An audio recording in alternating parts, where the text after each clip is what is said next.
नमस्कार, स्वागत है आप सबका। आप देख रहे हैं मेरा मध्य प्रदेश। मैं पुनीत पाठक और मध्य प्रदेश की दिन भर की बड़ी खबरें विस्तार से दिखाते हैं। भोपाल में कलेक्टर अविनाश लबानिया की अध्यक्षता में जिला आपदा प्रबंधन की बैठक हुई, जिसमें आगामी आदेश तक भोपाल में धरना प्रदर्शन और सार्वजनिक आयोजन अब प्रतिबंधित हो चुके हैं। वहीं इंदौर में भी क्राइसिस मैनेजमेंट की एक बैठक हुई, जिसमें कई बड़े फैसले हुए हैं। इसके तहत अब बड़े आयोजन की अनुमति नहीं दी जाएगी। शादी समारोह में जगह की क्षमता से 50% मेहमानों के लिए अनुमति होगी। बालाघाट में कलेक्टर ने धारा 144 लागू कर दी। रात 10 बजे से सुबह 6 बजे तक नाइट कर्फ्यू का आदेश कलेक्टर ने दे दिया है। कोरोना संक्रमण को देखते हुए छिंदवाड़ा के चौरागढ़ धाम पर प्रसिद्ध महादेव मेला फिलहाल स्थगित हो गया है। इस मेले में महाराष्ट्र से बड़ी संख्या में श्रद्धालु आते हैं, इसी वजह से इसे स्थगित किया। इधर होशंगाबाद में भी रामजी बाबा का मेला और पचमढ़ी में महादेव जी का जो मेला भरता है उसे स्थगित कर दिया है। महाराष्ट्र से मध्य प्रदेश की सीमा में आने वाले लोगों की थर्मल स्क्रीनिंग की जाएगी। मास्क के लिए लोगों को जागरूक किया जाएगा और अगर मास्क न लगाया तो 100 रुपए का जुर्माना लगेगा। इधर कांग्रेस ने धरना प्रदर्शन आंदोलन पर रोक की बात पर आपत्ति जताई है।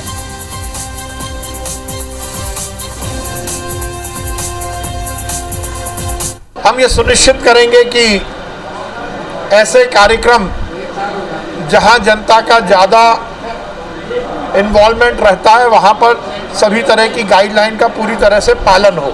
भोपाल के क्राइसिस मैनेजमेंट के ग्रुप ने ये भी निर्णय लिया है कि धरना प्रदर्शन को लेकर भी हम सभी से आग्रह करेंगे कि भोपाल में धरना प्रदर्शन ना हो और उस पर भी हम रोक लगाने की आज हमने रिकमेंड किया है। मास्क लगाने की बात हम कर सकते हैं, सोशल डिस्टेंसिंग की बात कर सकते हैं, सैनिटाइजिंग की बात कर सकते हैं, लेकिन ये निर्णय लेने का कोई अधिकार नहीं है डिस्ट्रिक्ट क्राइसिस मैनेजमेंट कमेटी को कि आप धरने प्रदर्शन नहीं होंगे। मेलों के लिए तो अलाउ कर रहे हैं लेकिन धरने प्रदर्शन नहीं, ये इनका बीजेपी का एक एजेंडा है। लेकिन मैंने इसका विरोध किया है और विधानसभा में विरोध करूंगा कि धरने प्रदर्शन हम करेंगे।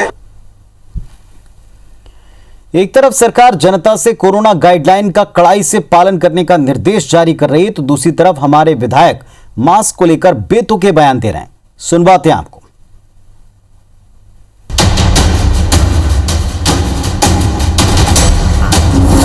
उषा ठाकुर कैबिनेट मंत्री, गोविंद सिंह कांग्रेस विधायक, गोपाल भार्गव कैबिनेट मंत्री, रामबाई बीएसपी विधायक, आलोक चतुर्वेदी कांग्रेस विधायक, केपी सिंह कांग्रेस विधायक, राजश्री सिंह बीजेपी विधायक, अजय विश्नोई वरिष्ठ भाजपा विधायक, एनपी प्रजापति पूर्व विधानसभा अध्यक्ष।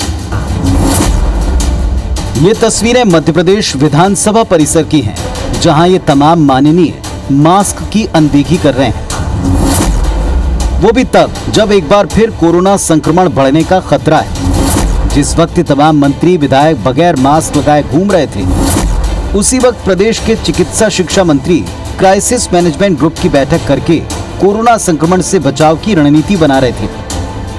अभी तक आपने जो तस्वीरें देखी, ऐसा नहीं कि वो सिर्फ उतने ही विधायक या मंत्रियों के मास्क न लगाने की हों। ऐसे कई और माननीय हैं जिन्हें मास्क से परहेज है, और जब इनकी दलील सुनेंगे तो आप और हम क्या, बड़े बड़े डॉक्टर्स भी हैरत में पड़ जाएंगे। मेरे पास गमछा है, यदि कोई ज्यादा नजदीक आता है मैं अपने गमछे से मुंह बांध के फिर उनसे बात करती हूँ। मैं सूर्योदय सूर्यास्त के वक्त गाय के गोबर के कंडे पर देसी घी, गाय का और चावल मिलाकर 2 आहुति सुबह 2 शाम देती हूँ, जो वातावरण को 12-12 घंटे सैनिटाइज रखती है। मैं सस्वर पाठ करती हूँ, दुर्गा सप्तशती हनुमान चालीसा का, शंख का नाद करती हूँ।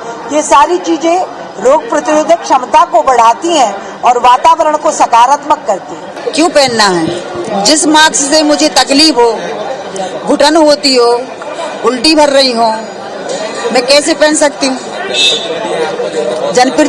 नहीं तो जनप्रतिनिधि है तो इसका मतलब है कि मैं ऐसे काम करूं कि खुद ही मर जाऊं। तो जुर्माना होगा तो दे देंगे भैया, पर मास्क तो हम नहीं लगा पाते क्योंकि मुझे बहुत घुटन होती है। विधानसभा की इन हस्तियों को सुना आपने। मंत्री महोदया का तर्क है, शंख बजाने, हवन करने से रोग प्रतिरोधक क्षमता बढ़ती है, इसीलिए मास्क की जरूरत नहीं। जबकि विधायक जी तो जुर्माना भरने को तैयार हैं। लेकिन मास्क नहीं लगाएंगे। इन मंत्री विधायकों को शायद पता नहीं कि उनके इस रवैये का जनता पर कितना गलत असर पड़ेगा। जाहिर तौर पर आम जनता भी मास्क को नजरअंदाज करने लगेगी। ऐसे में जब प्रधानमंत्री लगातार मास्क लगाने की अपील कर रहे हैं, नेताओं का ऐसा रुख किसी भी तरीके से उचित नहीं माना जा सकता। सवाल ये भी, खुलेआम नियमों की धज्जियां उड़ाने वाले नेताओं पर कार्रवाई कौन करेगा? क्या कार्रवाई सिर्फ आम आदमी पर करके सरकारी आदेश को पूरा किया जाएगा? वैसे मुख्यमंत्री और मंत्री लोगों को कई बार चेता चुके हैं, कोरोना से लड़ना है तो मास्क पहनना जरूरी है।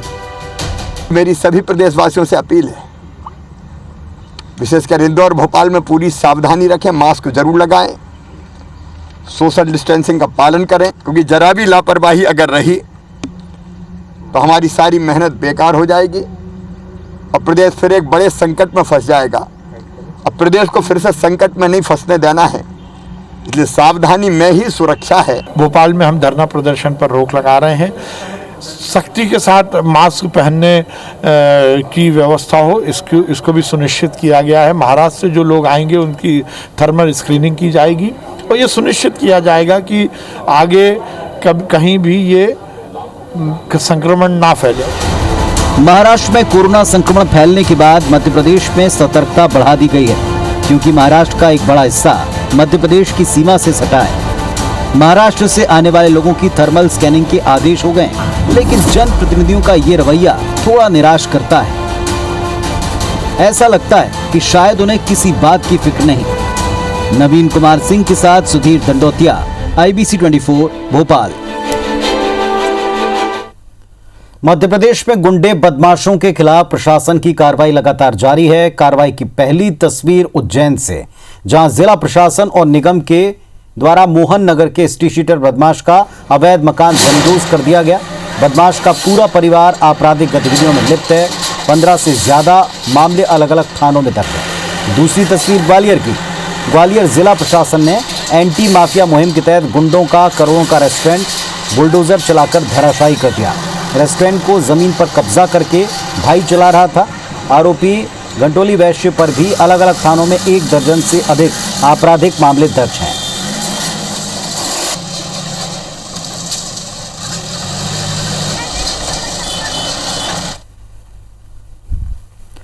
एक तरफ मध्य प्रदेश सरकार भूमाफिया पर कार्रवाई करके जमीनों को मुक्त कराने में जुटी है, तो दूसरी तरफ सागर नगर निगम आयुक्त भूमाफिया को करोड़ों की जमीन मुफ्त में देते नजर आ रहे हैं।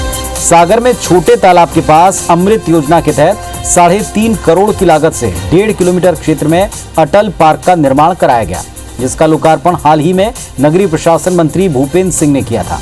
इस पार्क के संचालन और रखरखाव के लिए सागर नगर निगम ने 2 टेंडर जारी किए, लेकिन निगम प्रशासन की मिलीभगत से एक ही व्यक्ति को दोनों टेंडर दे दिए गए। इतना ही नहीं, पार्क संचालन के लिए पार्क में मौजूद बेशकीमती जमीन नियमों के विरुद्ध जाते हुए मुफ्त में दे दी गई, जिस पर भूमाफिया अब दुकानों का निर्माण कर उसे बेचने का काम कर रहा है।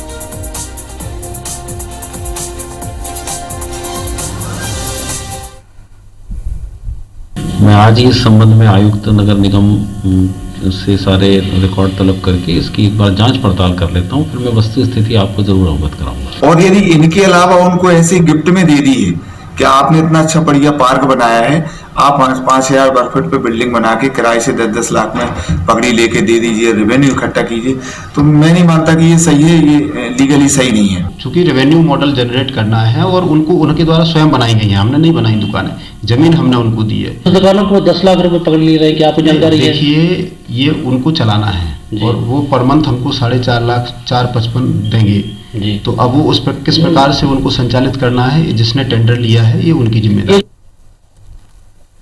जबलपुर में पुलिस का बेरहम चेहरा दिखा। यहां बेलखेड़ा इलाके में पुलिस ने मोबाइल चोरी के आरोप में 10 साल के एक बच्चे को इस कदर मारा कि उसके कान के पर्दे फट गए। मासूम का हाल ये कि वो कान से सुन नहीं पा रहा।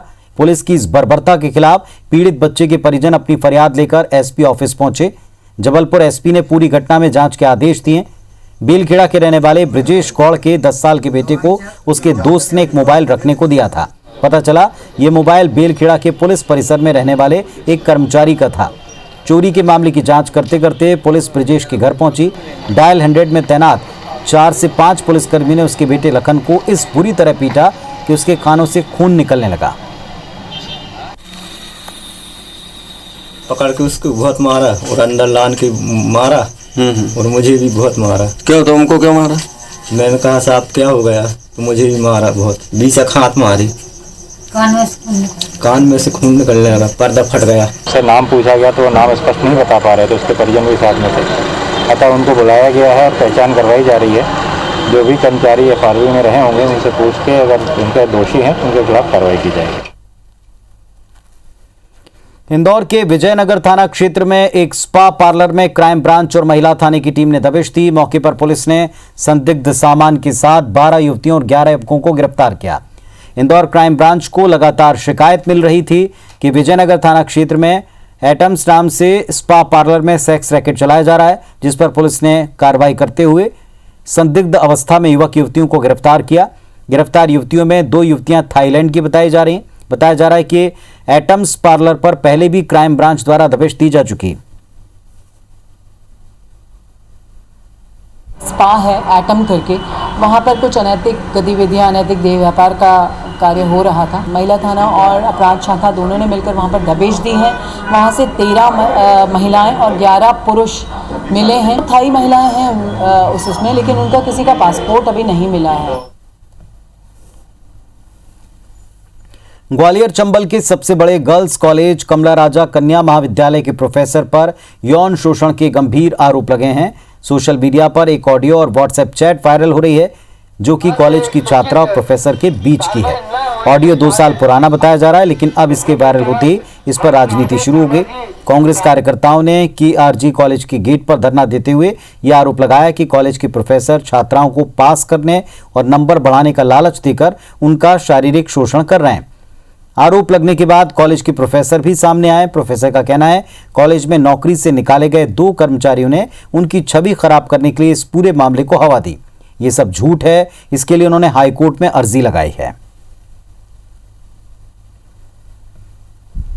यहाँ पे कॉमर्स डिपार्टमेंट में एक प्रोफेसर है सूरज प्रजापति, वो लगातार कई छात्रों को पास करवाने के नाम पर, वैल्यूएशन के नाम पर शारीरिक शोषण के लिए उनको प्रस्तावित करते हैं और मजबूर करते हैं। और जहाँ तक मुझे अनुमान है वो दशकों या सैकड़ों छात्राओं के साथ ये अन्याय कर चुके हैं। अन्यायी प्रोफेसर, अत्याचारी प्रोफेसरों को यहाँ से हटा के और इनके खिलाफ दंडात्मक कार्रवाई करने के बाद ही दम लें। प्रशासनिक अधिकारी ने जो रिपोर्ट बनाई है, जो मेरे अगेंस्ट जो है व्यक्तिगत द्वेष, व्यक्तिगत भावना से जो है मेरी रिपोर्ट शासन को भेजी, गलत है। ये सब टैपिंग ऐड करके उसमें बना के ये प्रस्तुत की है कि जिस न्यायालय में चल रहा केस मेरे फेवर में, मेरे पक्ष में हो। प्रकरण के बारे में मेरे पास कोई लिखित जानकारी महाविद्यालय से प्राप्त नहीं हुई है, इसलिए मैं इसके बारे में कुछ आपको नहीं बता पाऊंगा।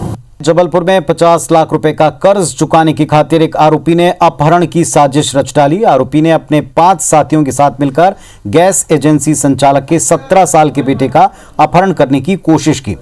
हालांकि वो इसमें नाकाम रहे। वारदात के बाद फरार 4 आरोपियों को क्राइम ब्रांच और संजीवनी थाना पुलिस ने धर दबोचा। 2 आरोपियों की तलाश जारी है। मुख्य आरोपी का नाम लकी सिंह है, जिस पर 50 लाख रुपए का कर्ज था। आरोपी संजीवनी नगर में रहने वाले गैस एजेंसी संचालक के घर उसकी पुरानी कार खरीदने के बहाने पहुंचा। अपने साथियों की मदद से संचालक के नाबालिग बेटे के अपहरण करने की कोशिश की। स्थानीय लोगों की सूझबूझ से आरोपी अपहरण करने में नाकाम रहे। आरोपी दूसरी वारदात को भी अंजाम देने की फिराक में थे। मोटरसाइकिल, मोबाइल और सिम सब जब्त हो गए।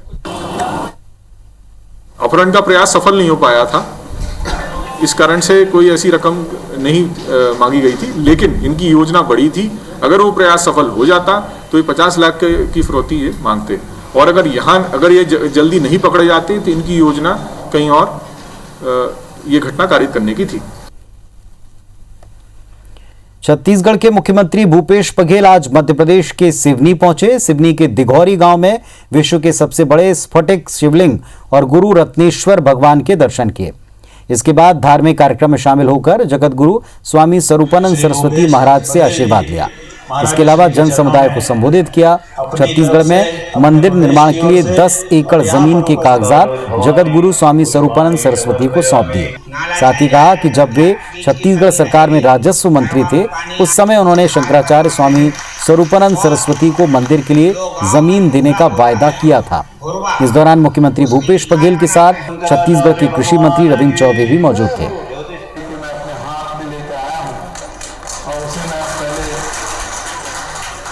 भगवान के श्री चरणों में इसे समर्पित करके ही अपनी बात कहूं। और चलिए अब हमारी खास सीरीज और कितने लापतागंज।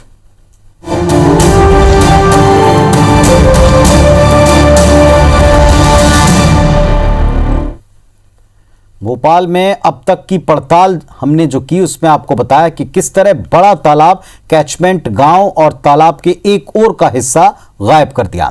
अब एक और कारनामा सामने आया जिसमें तालाब के चारों ओर विस्तार का करीब 4 वर्ग किलोमीटर का क्षेत्र मास्टर प्लान से गायब है।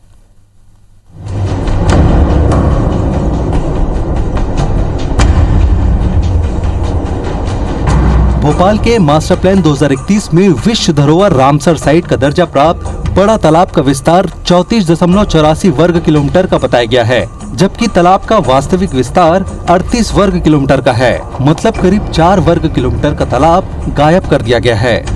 IBC 24 ने पड़ताल में पाया कि ये कारनामा जमीन और निर्माण से संबंधित तो है ही, लेकिन मंशा और निर्माणों को वैध करने की है, जो नियमों के खिलाफ तालाब को छलनी कर सालों पहले खड़े किए गए थे। इसमें शहर की सबसे महंगी जमीनों में शामिल तालाब के लेक फ्रंट का हिस्सा भी शामिल है। जियो रिफर्ड इसका जो नक्शे बने हैं, जो बनाए गए हैं 2019 में, वो ले उसके आधार पर इस तालाब की सीमाएं तय करके नोटिफाई करें। नोटिफाई करने के बाद उसकी सुरक्षा सही ढंग से हो सकेगी। दरअसल तालाब के चारों ओर अवैध निर्माण की भरमार है, जिसमें कई रसूखदारों के निर्माण शामिल है। तालाब के FTL क्षेत्र से लगी बेशकीमती जमीन है। ऐसे में करीब 4 वर्ग किलोमीटर तालाब को गायब कर मास्टर प्लान 2031 के कैचमेंट 0 और 01 के नियमों से बाहर करने का कारनामा किया गया। कैचमेंट जोन 0 में बड़ा तालाब के इस जोन में सिर्फ वाटर बॉडी के फुल टैंक लेवल को रखा गया है। कैचमेंट 01 में तालाब के फुल टैंक लेवल से 50 मीटर तक का क्षेत्र ग्रीन बेल्ट के लिए संरक्षित किया गया है। तालाब संरक्षण के लिए जिम्मेदार नगर निगम से जब जवाब मांगा गया तो अधिकारियों ने बताया कि साल 2021 के सर्वे के मुताबिक टाउन एंड कंट्री प्लानिंग से तालाब की हदों को साझा किया गया था, लेकिन टाउन एंड कंट्री प्लानिंग ने नगर निगम के फुल टैंक लेवल और तालाब की वास्तविक परिधि को ही दरकिनार कर इस गड़बड़ी को अंजाम दिया है। नगर निगम के अधिकारी अब मामले पर संज्ञान लेने का दावा कर रहे हैं। 2019 में नगर निगम से जो सर्वे हुई है, हम लोगों ने एएनसी को एंगेज करके फुल टैंक लेवल FTL की पूरा का पूरा सभी हमारे GPS लोकेशन मतलब बन गए हैं, वो हमने TNCP से शेयर कर लिया है। तो TNCP भी जो 2019 में जो सर्वे हुई उसके आधार पर ही उसको तालाब को एरिया को चिन्हित कर ले। नहीं, वो क्लियर हो गई कि मैंने जो हमने FTL को सर्वे करते हुए जो क्षेत्र चिन्हित किया उसी को मैंने वो लोग भी मान लेंगे, उनको हमने शेयर कर लिया है। मास्टर प्लान 2031 में ही कहीं कैचमेंट के 17 गाँव गायब हैं, तो कहीं तालाब का एक पूरा हिस्सा और साथ ही करीब 4 वर्ग किलोमीटर का तालाब ही गायब है। जाहिर है रसूखदारों को फायदा पहुंचाने के लिए तालाब की बर्बादी को सोच समझ कर षड्यंत्र रचा गया। शिकिल व्यवहार, IBC 24 भोपाल।